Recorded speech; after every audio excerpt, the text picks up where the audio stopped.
அன்பான உறவுகள் அனைவருக்கும் வாழ்த்துக்கள் மற்றும் வணக்கம்.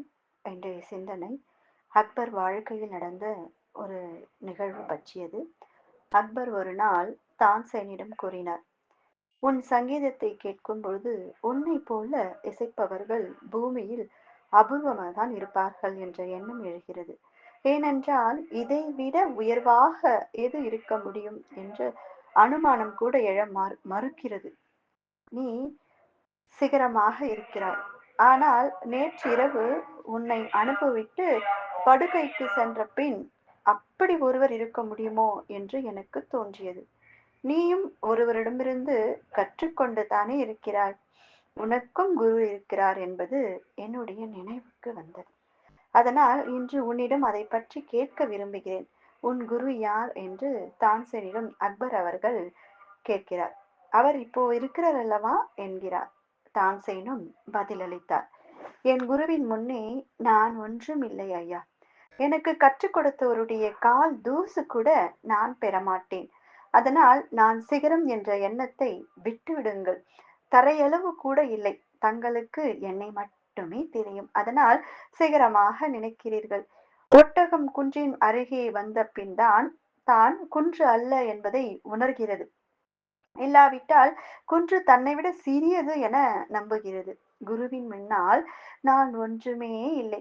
எப்பொழுதும் குருவின் சரணங்களில் அமரும் பேறு கிடைத்தால், யோகியத்தை கிடைத்தாலே எல்லாம் கிடைத்ததாக மகிழ்வேன் என்கிறார் தான்சேன். அக்பருடனே, உனது குரு உயிரோடு இருந்தால் இந்த கணமே அவரை இங்கே அழைத்து வா, நான் கேட்க விரும்புகிறேன் என்கிறார். தான்சேன் சொல்லுகிறார், ஐயா, அது மிகவும் சிரமம். அவர் உயிரோடு இருக்கிறார், ஆனால் அவரை அழைத்து வர முடியாது என்கிறார். அக்பர், என்ன சன்மானம் வேண்டுமானாலும் கொடுத்து விடலாம். எதை விரும்புகிறாரோ அதை கொடுத்து விடலாம். நீ கூறுவதை அளிக்க தயார் என்றார். தான்சேன் அவர்கள் கூறுகிறார்கள், அது சிரமம்தான் ஐயா. அவரை எதுவும் வாங்கி கொள்ள செய்ய முடியாது. எதுவும் வேண்டும் என்று அவரிடம் கிடையாது என்கிறார். அக்பர் கேட்டார், எந்த உபாயம் செய்ய முடியும் என்று. தான்சேன், இப்போது எதுவும் பிரயோஜனமில்லை. நீங்கள் கேட்பதற்காக பாடுவார் அல்ல அவர். அவர் இசைத்துக் கொண்டிருக்கும் போது மட்டுமே கேட்க முடியும். அவர் எப்போது இசைக்கிறார் என்று கவனிக்கிறேன், பிறகு நாம் போகலாம் என்று கூறி விடை பெற்றார். ஹரிதாஸ் தான்சேனுடைய குரு யமுனா தீர்த்தத்தில் வசித்து வருகிறார். இரவு 3 மணிக்கு எழுந்து அவர் வாத்தியத்தை வாசிக்கிறார், ஆடுகிறார் என்று தெரிந்து கொண்டார் தான்சேன். உலகில் அக்பரை போன்ற செல்வாக்கும் உள்ள வேறு சக்கரவர்த்தி எங்கும் 3 மணிக்கு இரவில் கண்விழித்து ஒரு சிறந்த சங்கீத கலைஞரது பாட்டை கேட்க காத்திருக்க மாட்டார்கள். ஆனால் அக்பர் அவர்கள் 3 மணிக்கெல்லாம் எழுந்து தன்னுடைய தான்சேனுடன் செல்கிறார். அக்பரும் தான்சேனும் திருடர்களைப் போல குடிலுக்கு வெளியே குளிர் நடுங்கும் இரவில் ஒளிந்து உட்கார்ந்திருந்தனர். ஹரிதாஸ் பாடத் தொடங்கினார். அந்த சங்கீதத்தில் லயித்து அக்பர் கண்களில் நீர் பெருக மௌனமாக அமர்ந்திருந்தார். பாட்டு முடிந்து மௌனமாகவே அரண்மனைக்கு தான்சேனும் அக்பரும் திரும்பினார்கள். வழியில் இருவரும் பேசவே இல்லை. வாயிலுக்கு வந்தவுடன் தான்சேனிடம், இதுவரை உன்னை போன்ற சங்கீத கலைஞன் இல்லை என்று நான் நினைத்திருந்தேன். இப்பொழுது நீ எங்கே, அவர் எங்கே என்று தோன்றுகிறது. ஏன் உன் குருவை போல நீ வாசிக்க முடியவில்லை என்று கேட்டார். தான்சேன் உடனே, விஷயம் வெகு தெளிவானது. நான் எதையோ அடைய வேண்டும் என்று வாசிக்கிறேன். என் குரு எதையோ அடைந்து விட்டார், அதனால் வாசிக்கிறார். எனது சங்கீதத்துக்கு முன் சில லட்சியங்கள், தேவைகள் உள்ளன. அவை எனக்கு கிடைக்க வேண்டும். தேவைக்காக பாடுவதில் என் பிராணன் முழுவதும் ஒரு பொழுதும் பாடலில் இருப்பதில்லை. பாடுவதில் எப்போதும் குறையாகவே இருக்கிறேன். பாடாமலேயே அவை எனக்கு கிடைக்கும் என்றால், பாடி கிடைக்கும் சன்மானங்கள் பாடாமலே எனக்கு கிடைத்துவிட்டால் இந்த பாட்டை நான் தூக்கி உடைப்பில் போட்டு விடுவேன். சங்கீதம் எனக்கு ஒரு சாதனமே என்கிறார். பாத்தீங்களா? தான்சேன் அவர்கள் பாடுற பாட்டு முழுசா நான் இறங்கி பாடல. அதாவது எனக்கு ஒரு சன்மானம் கிடைக்கும் அப்படின்றதுதான் பாடுறேன். எனக்கு வேற வழியில சன்மானம் கிடைச்சிச்சுன்னா, பணம் கிடைச்சிச்சுன்னா நான் இதை தூக்கி போட்டுருவேன் அப்படின்னு சொல்றார். ஆனா என்னுடைய குரு என்பவர் சாதித்து விட்டார், அதை நினைத்து அவர் பாடுகிறார். அதனால அவருடைய பாடல் இனிமையாகவும், இசை இனிமையாகவும் இருக்கிறது என்கிறார். வருங்காலத்தில் செல்வத்தில், புகழில், செல்வாக்கில் சங்கீதம் ஒரு சாதனம் மட்டுமே.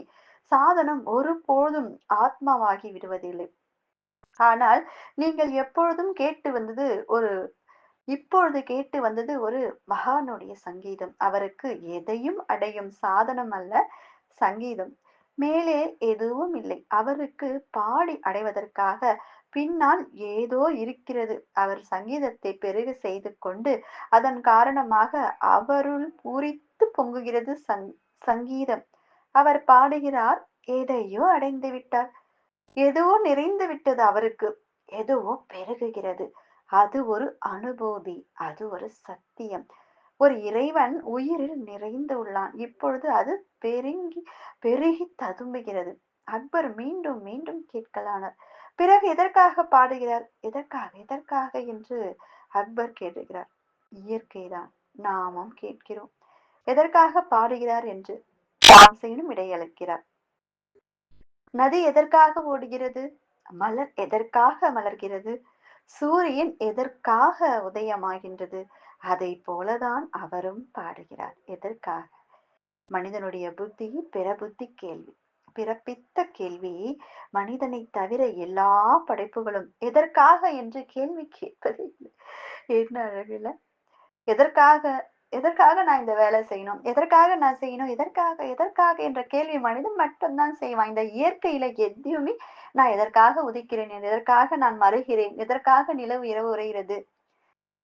சூரியன் வருவது எதனாலே? சந்திரன் தெரிவது எதனாலே? இந்த மாதிரி எதற்காக என்று இயற்கை நம்மிடம் கேட்பதே இல்லை. அதை போலதான் தான்சேனுடைய குருவும் எதற்காக என்று கேட்காமல் அவர் அழகாக பாட்டு பாடுகிறார் என்கிறார். மலர் மலர்கின்றது. மலர்வதிலே அதுக்கு ஒரு ஆனந்தம். சூரியன் உதிக்கின்றான். உதிப்பதிலே அதில் ஒரு ஆனந்தம். காற்று வீசுகிறது. வீசுவதிலே ஒரு ஆனந்தம். ஆகாயம் இருக்கிறது. இருப்பதிலே ஒரு ஆனந்தம். உங்கள் இருப்பில் அந்த லயம் இருந்தால் நீங்களும் அந்த ஆனந்த பிரகா பிரவாகத்தில் இருப்பீர்கள். ஆனந்தம் எங்கிருந்தும் வருவதில்லை. அது அங்கேயே இருக்கிறது. இயற்கையில் இருக்கிறது. நாம் எதற்காக எதற்காக என்று கேள்வி கேட்டு கேட்டு கேட்டு நாம் ஒவ்வொரு வேலைகள் செய்யும் பொழுது அதில் நாம் மனம் திருப்தி அடைவதே இல்லை. இயற்கையில் கொட்டி கிடைக்கிறது இன்பம். ஆனா அதை நாம் யூஸ் பண்ண தெரியாம தான் வாழ்க்கைய நடந்துட்டு இருக்கோம். ஒரு சில விஷயங்கள் பார்த்து வியந்து சிகரமாக நினைக்கிறோம். அக்பர் அவர்களும் தன்னுடைய தாம்சனுடைய பாடலை கேட்டு அவர் சிகரமாக இருக்கிறார் என்று நினைத்தார். ஆனால் அவருடைய குருவாகிய ஹரிதாஸ் அவர்களுடைய பாடலை கேட்ட பிறகுதான் அவருக்கு இன்னும் இவ்வளவு அழகாக பாடுகிறாரே, அவர் எதையும் அடைந்து விட்ட போல் பாடுகிறாரு. எதற்காக அவர் பாடுகிறார் அப்படின்னு கேட்கிறார். இயற்கையில் எப்படி மலருதோ மலர்கள், எப்படி சூரியன் உதிக்குதோ அது மாதிரிதான் அவர் பாட்டு பாடிக்கொண்டே இருப்பார் அப்படின்னு சொல்றார். என்ன அழகு இல்ல? இயற்கையில் இறைவன் கொடுத்தது அனைத்துமே இன்பம் மட்டுமே. நாம தான் இன்பத்தின் அளவு மீறி நாம் நம்ம வாழ்க்கையை நடத்தும் போது நமக்கு துன்பம் வந்து சேருகிறது. இதை நாம் அனைவரும் சிந்தனை செய்யணும். வாழ்க வளமுடன்.